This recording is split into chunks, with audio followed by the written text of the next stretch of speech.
Hello and welcome to the Spread for the World podcast on online moderation. My name is Stefan Emrich, and today I want to talk about Zoom.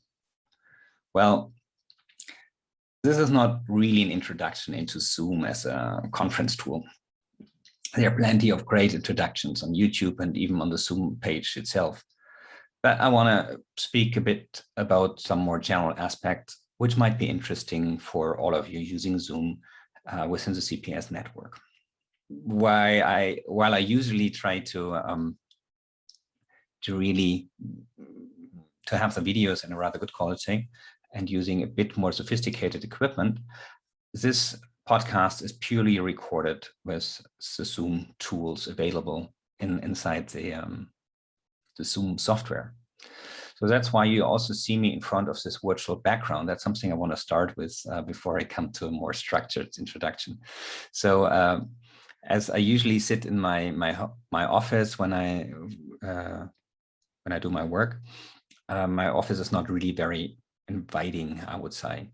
So it would look like this usually, and it also works for a Zoom broadcast. But I like the idea of choosing my virtual background with Zoom. I can easily share it. You probably have played with it. So in the video icon, when you click there, you can change the background and include your own pictures wherever you want to be. So for this broadcast, I have decided to see this rather classical blue in the back, and that's what I want to use. Besides that, the only external tool I'm using is an external microphone. The microphone of my laptop is not really good. If I would use this, it would sound like this. Now I'm using my microphone from my laptop, but the quality is so-so. And I'd rather have an external one, which is much better. So yeah, but these are the only other tools. This is the only other tool I'm using. And having that said, now I want to talk a little bit more about Zoom as a tool. Zoom is a video conferencing system with a very wide distribution. It is used by many organizations, including Spread for the World, for mainly video conferences, but also for trainings, etc. There are some competitors in this area, and the market is developing rapidly. I personally really like Big Blue Button, which is in Germany at least quite popular system. But I also use WebEx, Skype, and different systems, and all of them have their advantages and disadvantages. But I don't want to go into the details here so much. A big advantage of Zoom is the very, very stable system, which also works with many participants. So that means with Zoom, you can participate in conferences with a computer as well as with a telephone connection. And the different connection quality of the individual participant does not affect the other conference participant. That means when I have a rather weak connection, that doesn't really matter to all the others. This is not the same with Skype or other systems. In addition, the system remains stable even with many participants. A workshop with 50 or 100 participants is no problem. I also participated in workshops with over 500 people. Zoom runs, and that's something I also like, on all common operating systems, both on computers as well as on Android and Apple smartphones and tablets. So I can use a Macintosh computer, a Windows computer, a Linux computer. It works quite well. More technically speaking, Zoom is an online end-to-end encrypted collaboration and meeting platform that offers full HD video and audio conferencing capabilities with content sharing, such as files, group messages, and screen sharing. So that was quite a lot, I know, but I wanted to include this as well. But some aspects I really want you to take care of, especially when you work in civil peace service. And that's the aspect of data protection and security aspects in general. Well, Zoom has its headquarters in San Jose in California, United States. And despite its compliance with the general data protection regulation of the European Union, and really quite an improvement of the data protection guidelines in spring last year, 2020. Confidential or particularly sensitive data should not be transmitted, uploaded, or shared via the Zoom platform. This should especially be taken into account in the work of the CPS organizations. So it's a great tool, it's fantastic to use, but it's not a safe tool in terms of data security. It can be recorded also by secret services, etc. So for safety reasons, I strongly recommend following some simple safety instructions when you use Zoom. If you record calls or meetings, well, do this only when necessary, and always ask for consent to the other participants beforehand. But if you want to record it, store data only locally on your own computer and not via the cloud service. And try to avoid communicating sensitive data. In individual cases, this can also be names and residences, etc., of the participants. So try not to communicate those via Zoom, if this could endanger the named person, organization in their respective countries. So be very much aware of that. So far about data security. Another aspect worth mentioning is the cost aspect. Well, there is a free version available for an unlimited number of meetings. And that's something great. I really have used the free version for quite a long time, but the meeting duration is limited to 40 minutes.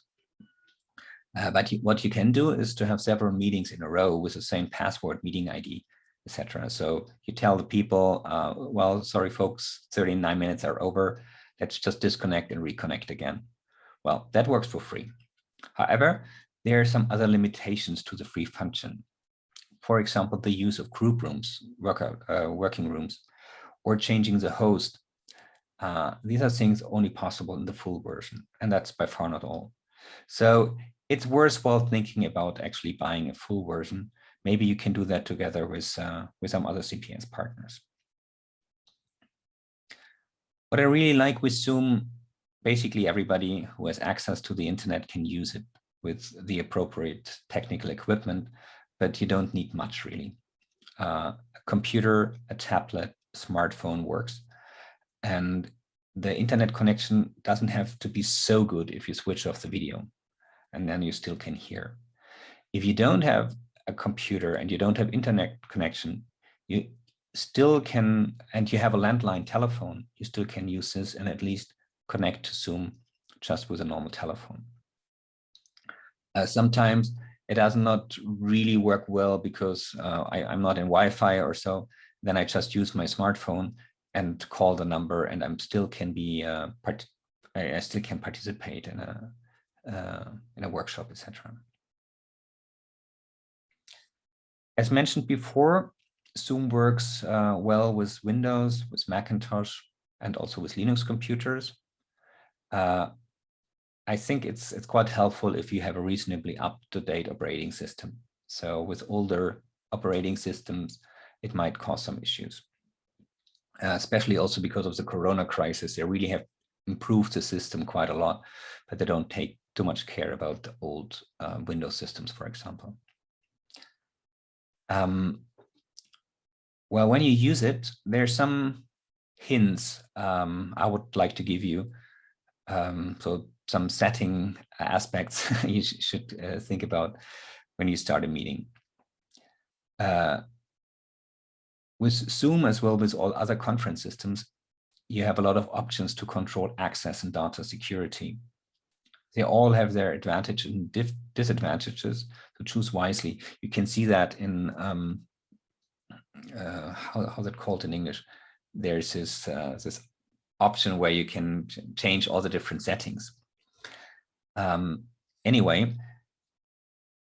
if you use Zoom as a host, make sure that you always use the latest version of the Zoom client if possible. That's for security aspect. They're constantly closing security holes. Then activate the waiting room. And keep in mind that an additional step is required to admit all participants. So they wait until you as a host invite them in, but at the same time, you have control over who is present. And you easily lose control when you work with a big group. Still, for very large or public meetings, you should deactivate the waiting room. It's just annoying if you constantly have to look if there's somebody waiting. That a meeting password, at least at the individual meeting or user level. It depends. Sometimes I use a very simple password. I just use, for example, my name. You know, I don't want to create a hurdle. And if it's a rather public workshop, etc., I don't care so much. But if it's like a more, I don't want to say secret, but confidential meeting, use a strong password with at least 8 characters. And the following character types, so use lower and uppercase letters, numbers, etc. With passwords, all participants must enter the password to join the meeting, so it has to be communicated beforehand, obviously. So having said this, it's really necessary for a meeting or for the participants that you have communicated either the Zoom link and or a Zoom meeting ID and the password.